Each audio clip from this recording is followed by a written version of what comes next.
Hello po mga kababayan, si Dante Maravillas, Bicolano vlogger, broadcast journalist from Albay. Nag-warning si Sara laban sa kumakalat mga kababayan na fake photo ng kanyang tatay. Iyon nagpapakalat po ng fake photo ng tatay niya, AI generated. Mga DDS. Di ba? Ginagamit ng propaganda po to gain sympathy. May bagong interview kay Sara Duterte. Lahat na naman po propaganda laban sa Congress at saka sa ating Pangulong Bongbong. Talagang dumadayo siya. Umiikot sa iba-ibang bansa. Ngayon bumalik sa The Hague yung non-working Vice President. Para lubos-lubosin daw yung pagbisita sa kanyang tatay. At kada pagbisita doon mga kababayan, may interview sa kanya. Nag-interview man lang po yung mga vloggers niya doon na naka-base doon sa The Hague at saka si Harry Roque na walang tigil sa panggagatong.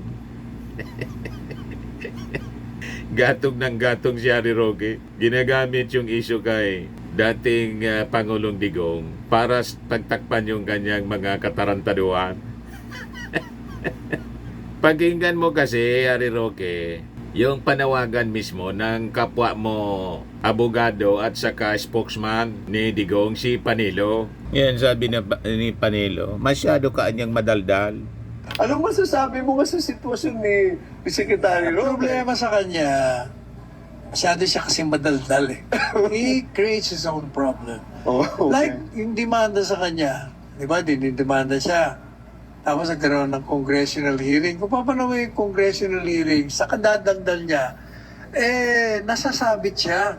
Like, he denies na siyang owner dun sa Baguio ba yun? Yung Yes, renta. Pero lumalabas sa mga kwento niya, siya nga may-ari. May-ari. O tapos, i-deny niya. Lawyer daw siya na, hindi raw siya lawyer ganito. Pero lumalabas sa mga dokumento, lawyer nga siya. Kaya sabi ko, kung ano raw may papayo ko, umuwi siya rito, harapin niya, abogado naman siya Hindi porke tinakusahan ka, totoo. Di pagtanggal mo sarili mo. Bumalik ka na para na totoong lalaki. Di ba? Face it like a man. Kung totoong lalaki daw. Be man, face it like a man. Man up!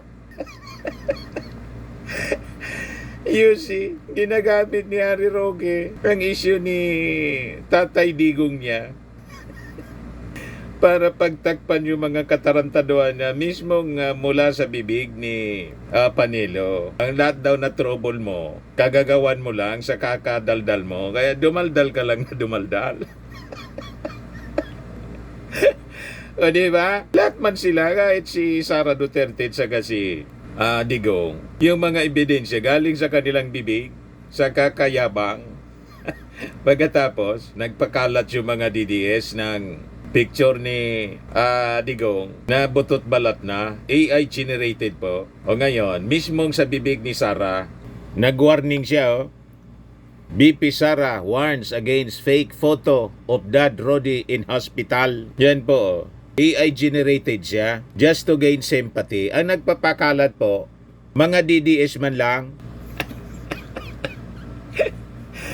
Ang kita ninyo mga gawain nila. So sabi dito sa balita, during a chance interview with supporter sa The Hague kahapon, in-update niya tungkol sa kalusugan ng kanyang tatay, yung mga tao doon. Sabi ni Sara, hindi man na niya siya bedridden. Tulad ng ipinapakita sa social media na photo. Yan o. So, hindi totoo yung photo na yon. Malamang edited yung photo na yon. Ibang pasyente yon. Inano lang nila ang muka ni dating Pangulong Duterte. Wala po siya sa ospital ng detention unit. Nandun po siya sa regular na wing ng detention unit. At kanina, naglakad-lakad naman siyang mag-isa. May dala-dala siyang tungkod. So, clearly, wala siyang sakit. Kumbaga, kailangan niyang mag-bedridden. Yung tungkod ni Digong, siyempre matanda na 80 anyos na po. At kahit hindi pa siya dinideliver doon sa dahig, yung galing pa lang siya sa Hong Kong na sinalubong sa naiya ni General Torre, dati na siyang nakatungkod. Talagang confirmed mga kababayan, propaganda ng mga supporters ni Sara Duterte to gain sympathy mula sa mga mamamayang Pilipino. Pilit nilang niloloko mga kababayan. O mismong si Sara Duterte na yung bumasag sa mga supporters nila. Nakita ninyo na? Yan nga, masayang masaya si Sara, mga kababayan. Ang masyadong nag-aalala po si Bato de la Rosa, si Robin Padilla, si Bongo, pati si Alan Peter Cayetano. Pero yung mismong immediate family, hindi mo makitaan ang pag-aalala, oh. Pakinggan natin mga kababayan yung parte ng interview. Ayun lang, ma'am. Oh, masayang masaya. Salamat sa tanong mo dahil kaninang umaga, ma'am, meron pong nagpadala sa akin ng photo na mukhang nasa hospital bed si dating Pangulong Rodrigo Duterte at meron siyang hospital tag, 2 band sa kamay niya. So hindi po totoo yung photo na yon. Praise the Lord. Hindi totoo yung photo na yon. Malamang edited yung photo na yon. Ibang pasyente yon. Inano lang nila yung mukha ni dating Pangulong Duterte. Wala po siya sa hospital ng detention unit. Nandun po siya sa regular wing ng detention Kita mo na? unit. At kanina, naglalakad naman, albeit may dala-dala siyang tungkod. Oo, may dala-dala siyang tungkod. So clearly, wala siyang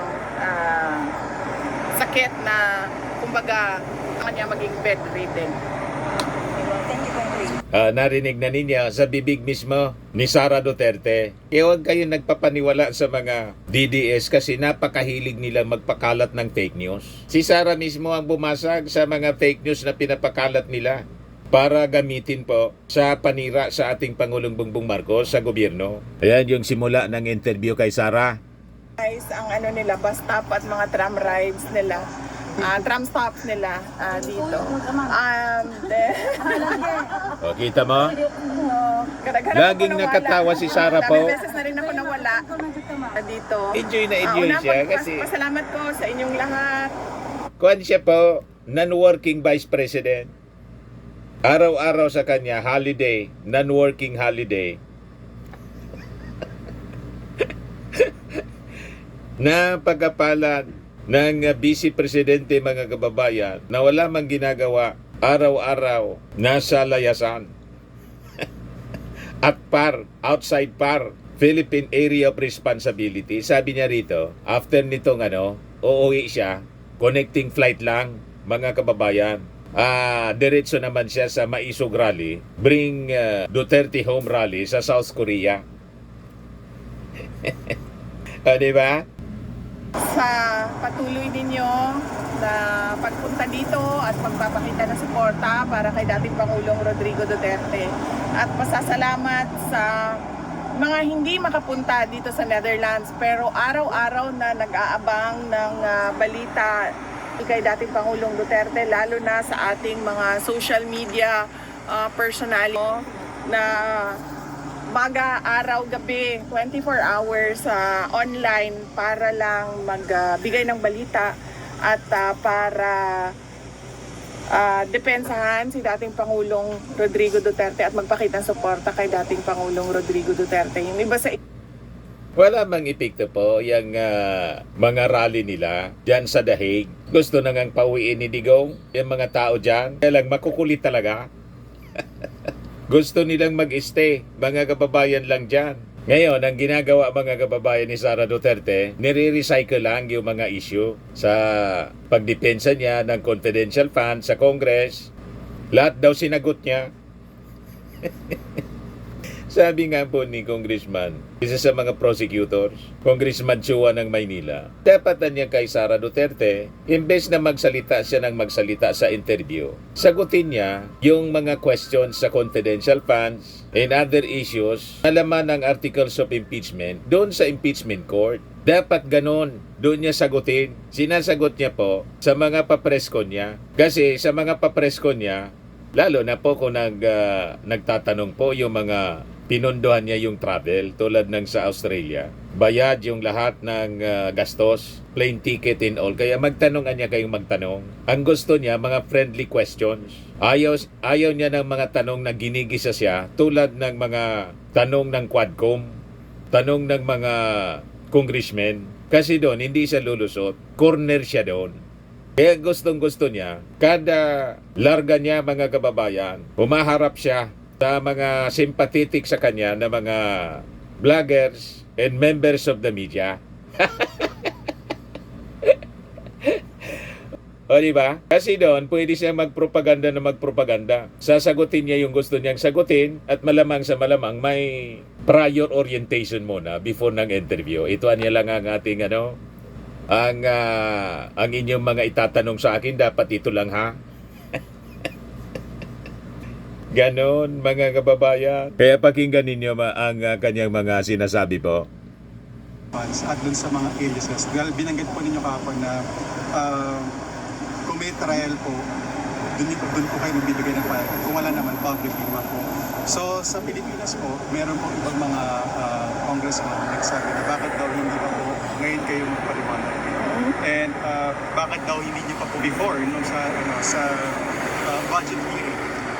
Nung una, sa budget hearing, mapapansin nyo, wala namang confidential funds doon sa budget request namin, pero lahat nun ay confidential funds ang tanong nila from the previous years, which was already decided by the House of Representatives na hindi nila ibibigay or hindi ni-request. Hindi siya ni-request. Pangalawa, kung makikita nyo at maalala nyo na mismo ni Congressman Stella Kimbo, let's stick to our plan. So alam mo na, at kaya ako dumating doon sa budget namin na mag-isa dahil sinabihan na kami noong isang kasamahan nila na ganito yung gagawin sa iyo. Puro confidential funds ang tatanungin at ang gagawin nila ay Siyempre, itatanong po kung ano yung may problema sa paggastos. Halangan man itatanong sa inyo, so yung mga items na wala mang problema. Di ba? That is normal. Ba't mo pa itatanong? Wala mang problema yung paggamit ng pondo sa mga items. Siyempre, ang sentro ng pagtatanong, yung may problema, yung naubos sa chichirya. Ginagawa niya yon mga kababayan na depensa na ang gustong itanong daw, stick to the plan. Na ang ibig niyang sabihin, yung sinasabi ni dating representative Stella Kimbo, pinagkakaisaan siya. Yon ang plano. Gusto siyang idikdik. Yon ang kanyang ibig sabihin. May karapatan na busisiin yung pondo because the Congress has the power of the purse. Ganon lang yon. At hindi lang siya ang tinatanong sa budget hearing, lahat ng departamento. Kaya lang, yung departamento niya, ang punong-puno kasi ng problema. Ang daming salamangka. Di ba? Yan ang rason kung bakit siya na-impeach. ng kaso gagamitin nila ang confidential funds para mag-imbento ng kaso. So, paano mag-imbento ng kaso tungkol sa confidential funds? Ang kaso na naisampa sa kanya, ang gumawa siya. Di ba ba? Yung maling paggamit sa confidential funds, hindi mo kailangan mag-imbento ng kaso. Kasi yung kaso po, ginawa mismo ni Sarah. Parang yung first article of impeachment po. Anong kaso sa first article ng impeachment? Yung pagbabanta. Sino ba nang gumawa ng pagbabanta sa ating Pangulo? Kay Lisa Marcos at kay Martin Romualdez kung hindi siya?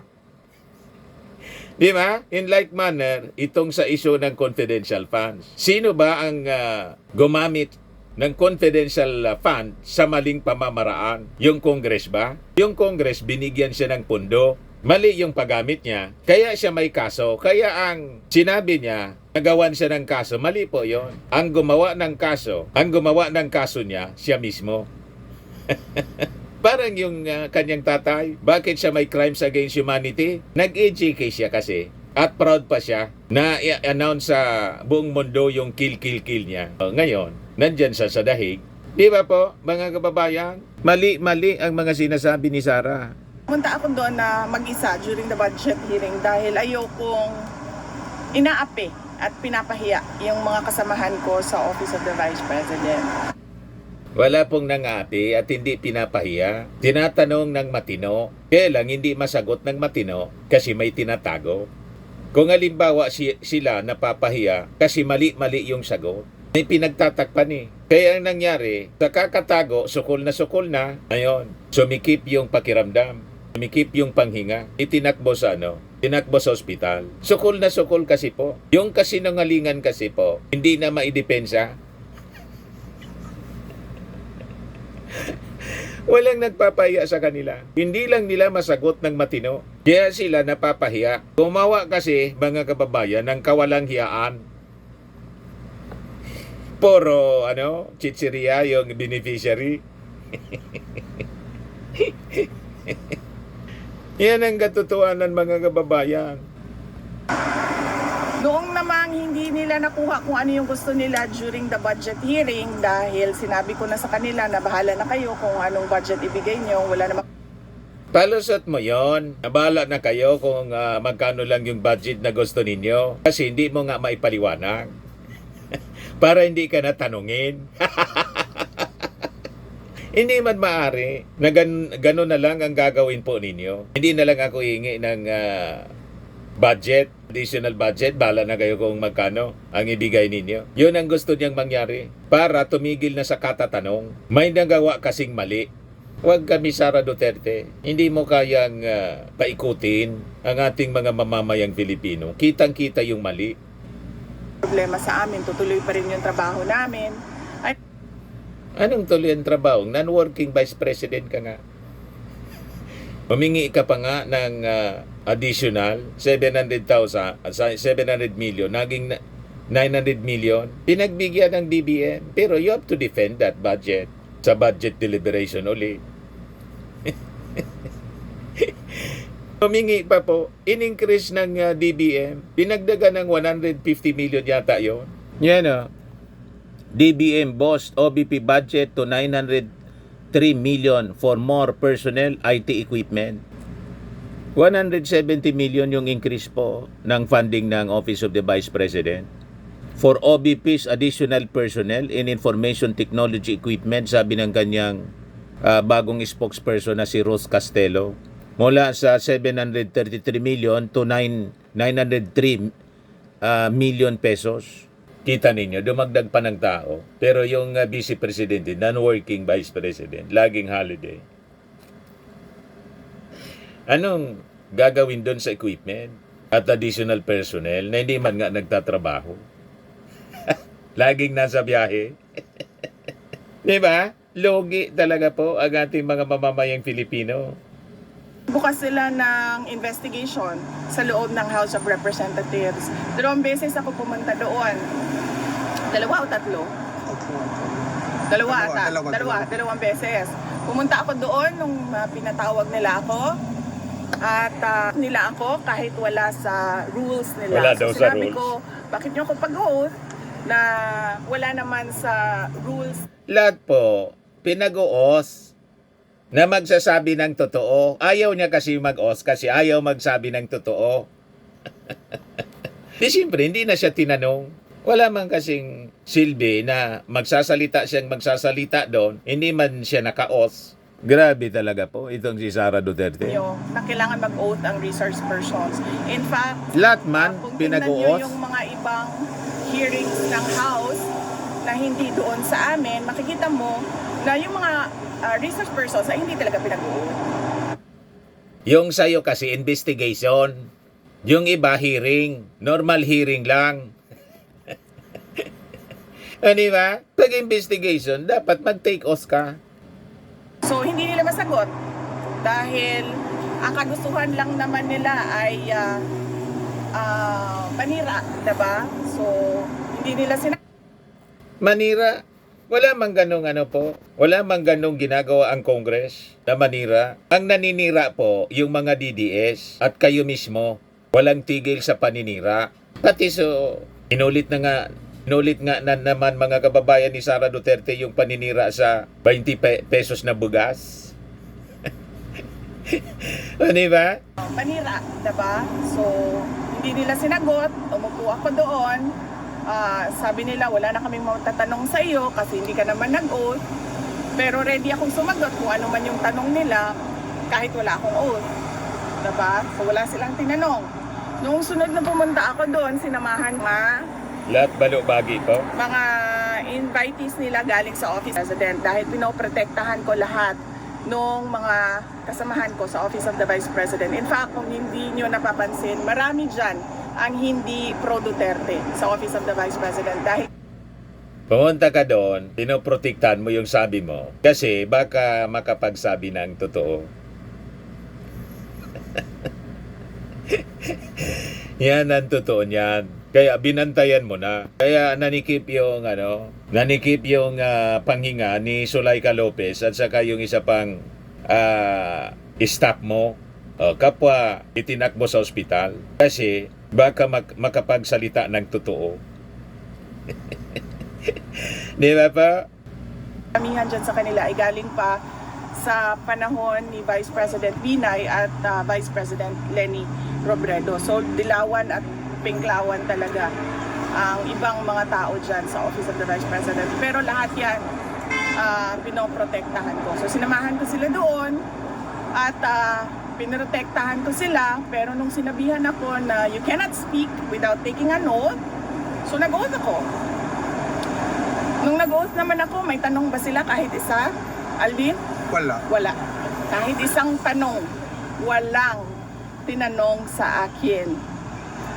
So, anong sinasabi nila na hindi ako sumasagot? Sumasagot ako.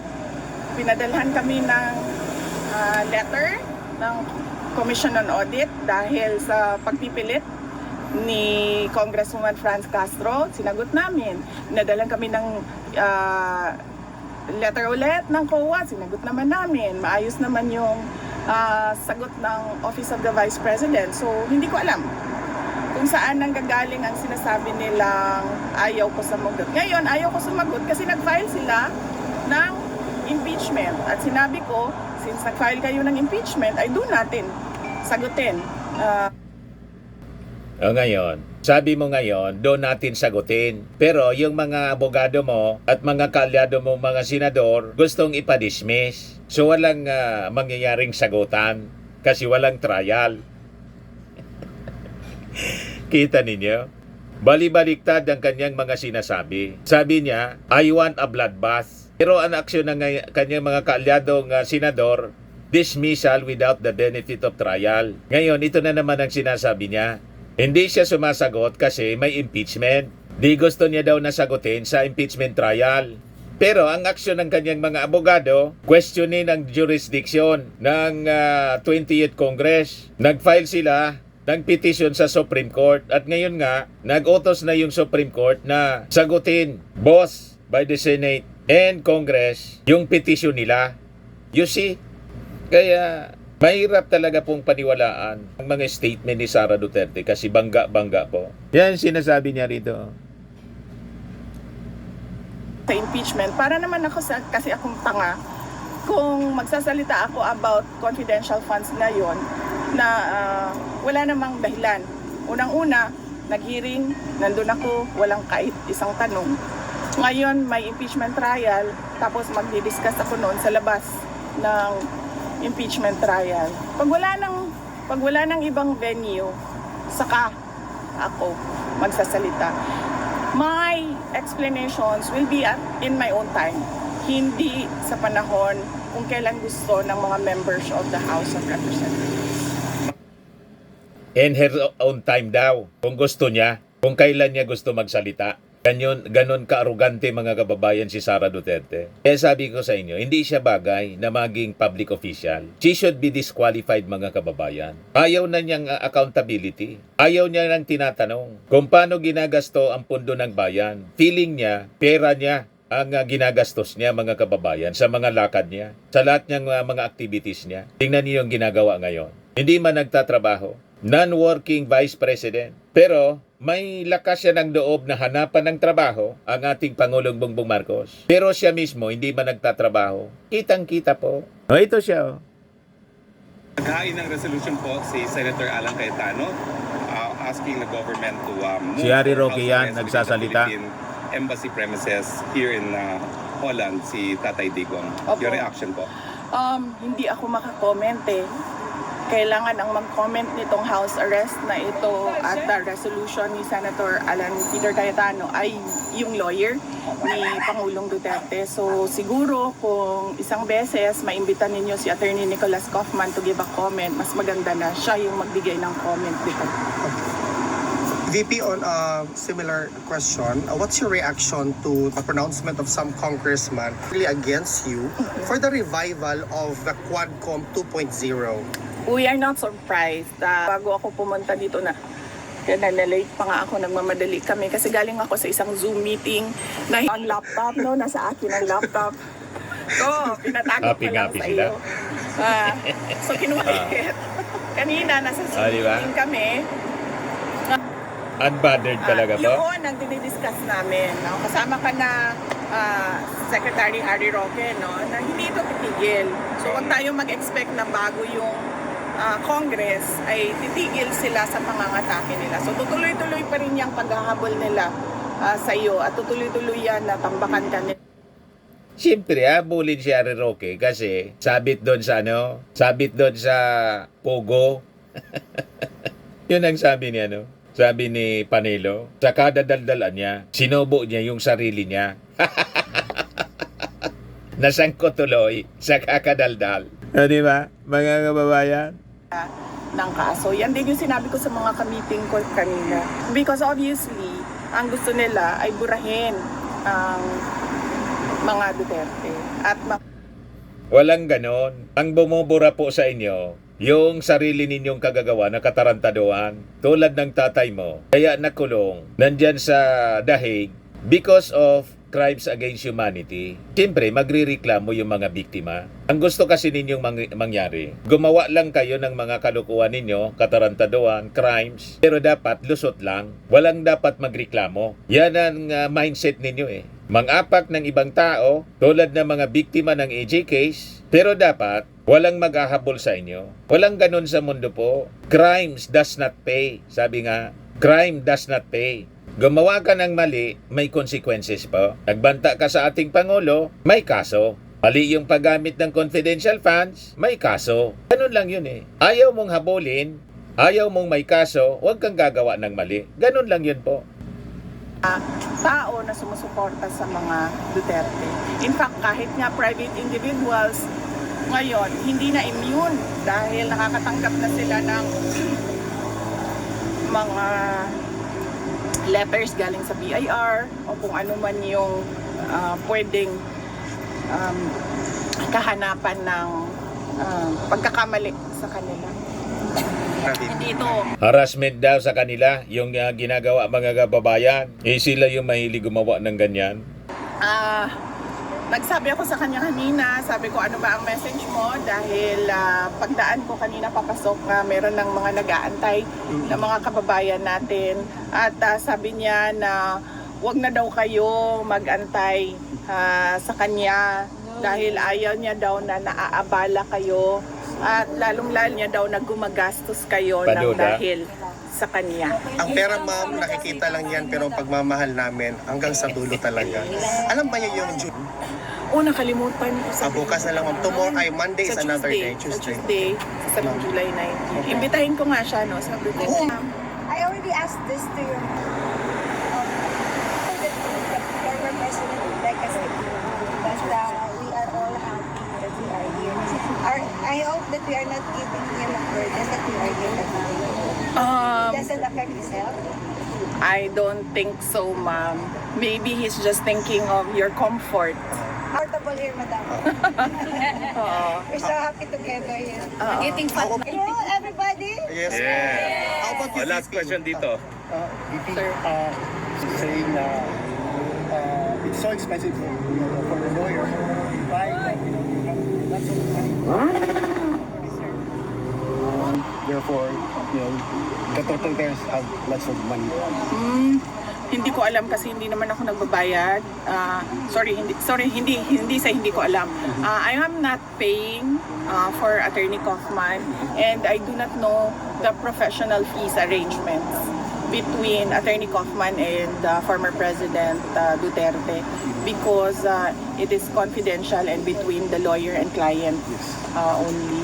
So I'm not paying for his legal I had an services. argument.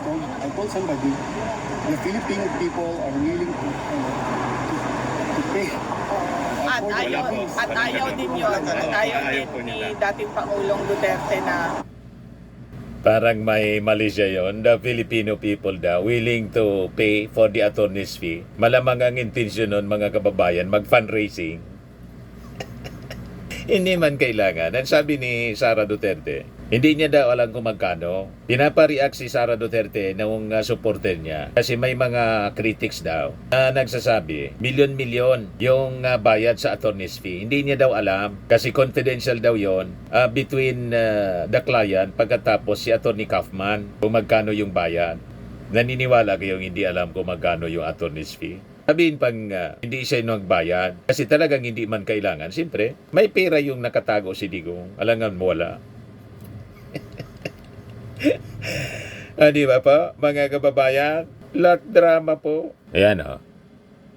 Sa mga kababayan natin na palaging nandito, nakasuporta sa iyo, sa iyong ama at sa buong Duterte. yes, nagpapasalamat ako mga kababayan sa patuloy nila na suporta, no, yung mga pumupunta sa Hague at pumupunta dito sa Duterte Park para ipakita ang kanilang suporta. Lahat kayo. Imagine mga kababayan, pinangalanan na nila na Duterte Park, Duterte Street, Duterte Park.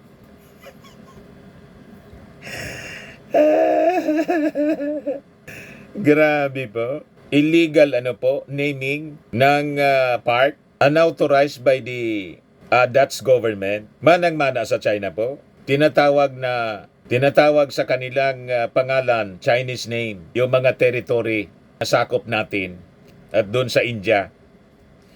Kiniklaim nilang sa kanila na, pinangalanan na nila.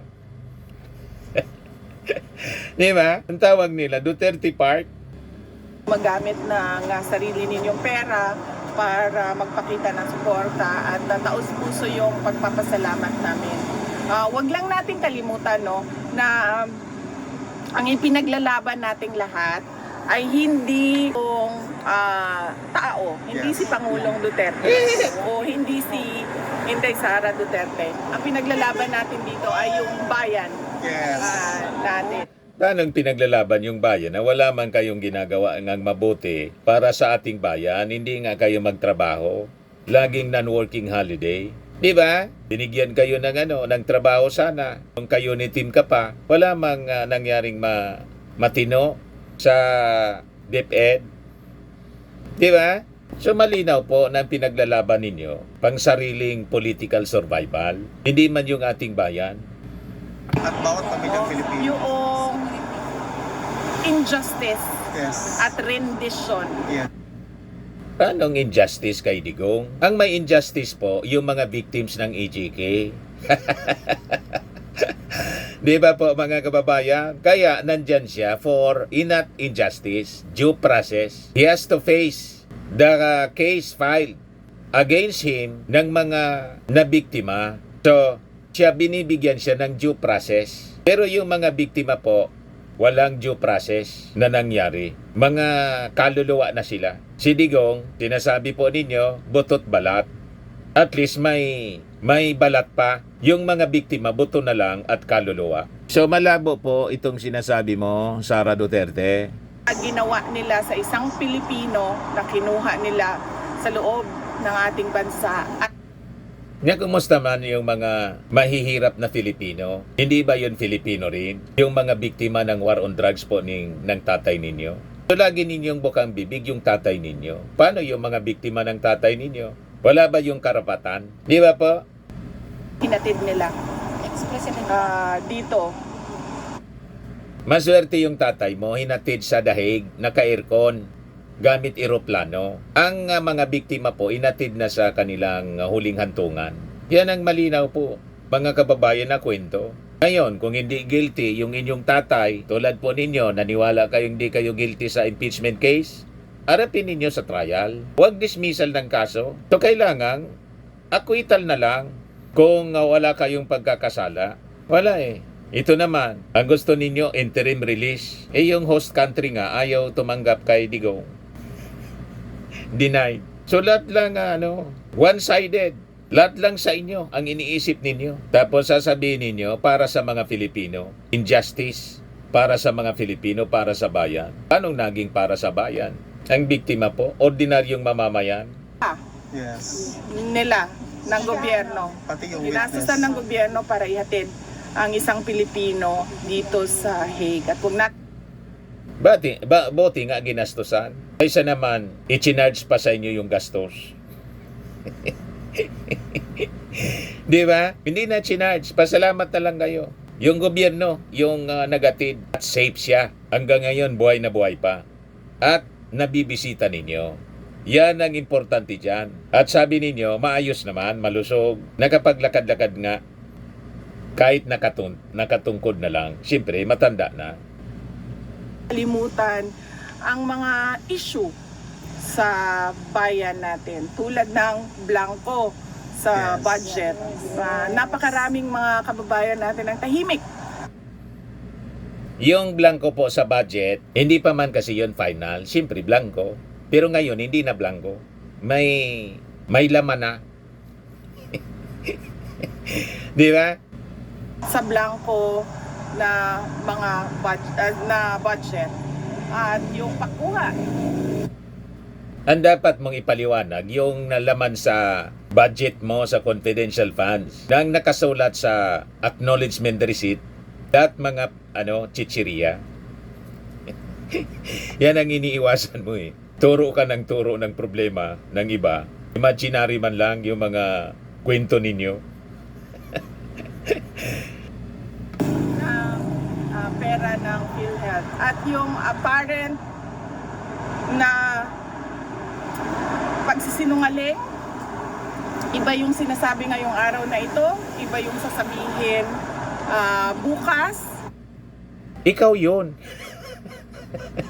At yung tatay mo, napakasinungaling. Dinidescribe mo yata yung sarili mo. Walang ganun po ang ating Pangulong Bongbong Marcos. Maintain niya na tayo ay non-member ng ICC. Di ba? Pero tayo may obligasyon sa Interpol. Kasi nakalimutan ni Digong, ang tatay ninyong umalis din sa Interpol. Yan ang mali ninyo. At yung pagkapako ng mga pangako. Unang-una na yung bigas. 20 ang bugas. 20 ang bugas. Nagkalat na po ang 20 pesos na bigas. Pati dito sa amin, mayroon na. 20 pesos na bigas, meron na. Di ba? Ang napako na pangako po, yung 7 pesos na bigas ng tatay ninyo, never na nangyari. Pero yung 20 pesos na bigas, bumabaha na po sa market ng 20 pesos na bigas. Sa kadiwa po ng ating Pangulo. Kaya yung mga kwento mo po, yan ang kasinungalingan. Di ba? Yan o. 20 pesos na bigas, meron na. Di ba? 20 pesos na bigas, officially sold in Visayas, May 1, 2025. Kita ninyo yan, oh. Ang daming 20 pesos na bigas. Yan ang 20 pesos na bigas. Napakaraming 20 pesos na bigas. Panong hindi tinupad yung mga pangako na pako? Yan o, ang daming 20 pesos na bigas. Lahat yan, 20 pesos na bigas, nilunsad ng ating Pangulo sa iba-ibang parte ng ating bansa. Ang daming bigas. Tapos ang sabi niya, pambobodol sa publiko. Ayan o. Ano po yung amoy niya so far? Oh, Ano yung amoy niya so far? Pindot, parang bagong ani. Ganito yung dala namin galing sa Bohol. Kahapon. Oo. Bagong ani. So parang bagong ani. Okay. Yung kulay, kumusta naman po so far? Ganun din ang kulay niya. Parang hindi siya maputi, pero mas okay. Ang ani dyan lang, ang itsura sa mga katay sa kung kumakuhaan. Ako naman sa basta. So okay naman siya for 20 pesos. Okay, basta ang kaning sample, parehaan ang iputos nila diha. Kaya masiglahi ba ang iputos? Basta pareho lang dun sa nakapak. Taga saan kayo, ma'am? Hindi po pagkaing baboy tulad ng sinasabi ni sinasabi ni Sara Duterte. Sa mga naghanap ng malinis and spacious fitness gym, pumunta lang po kayo sa aming Colossal Fitness Gym. We also offer Grab Car Rental with our brand new 2023 model ng Toyota Innova. We also accept booking for those who are planning to travel via PAL, Cebu Pacific, and other airline companies, local and international, and bills payment for Meralco Bills, PLDT, Aleco Bills, etc. Ang Colossal Fitness Gym is located at 3rd floor Security Bank Building, Lanco Business Park, Legazpi City, Albay.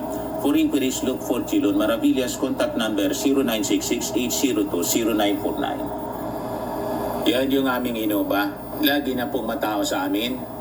Pati mga foreigners po, tingnan ninyo. Mga British tourists sila. Ang lalaki ng katawan na, mga kababayan, nag-gym sa amin. Ito naman po, international. Ito mga mga European sila. Ito naman yung bago naming product na binibenta online, Eye Glow Serum. Whitening po siya galing sa South Korea. Tingnan ninyo yung epekto sa aking anak na architect entrepreneur, Riz Maravillas. For inquiries, look for Riz Maravillas on FB. Ito naman po yung bagong packaging ng aming Firmax Firming and Lifting Cream. Mainam po ito sa mga pains at paninigas ng mga kaso-kasuan. Ito po, Automax Radiant Serum. Sa mukha naman yung application. Anti-aging po siya. You will look 10 years younger than your age. Ito naman po yung amazing, I Am Worldwide Amazing Pure Organic Barley Powdered Drink Mix from Australia. Ito yung bagong binibenta naming product. Ayan po, iniinom din siya ni Aramina. Di ba? Ni Papa P. Piolo Pascual. Ito yung business partner namin sa Australia po. Kaya kung gusto niyo mag-negosyo nito, message lang po kayo sa amin. Yan, si Marian Rivera, si Manny Pacquiao, si Maritoni Fernandez. Yan po yung mga health benefits niya. Boost immunity, improves digestion, enhances energy levels, pack with antioxidants, prevent cancer. For inquiries po, look for Riz Maravillas. Message na lang po kayo directly sa amin. Sa mga mahilig sa imported bags and wallet, dumiretso na lang po kayo kay Ma'am Eileen Rosales, Eileen Closet. Nakabase siya po sa Amerika. Yan po, ang gaganda ng mga bags nyo.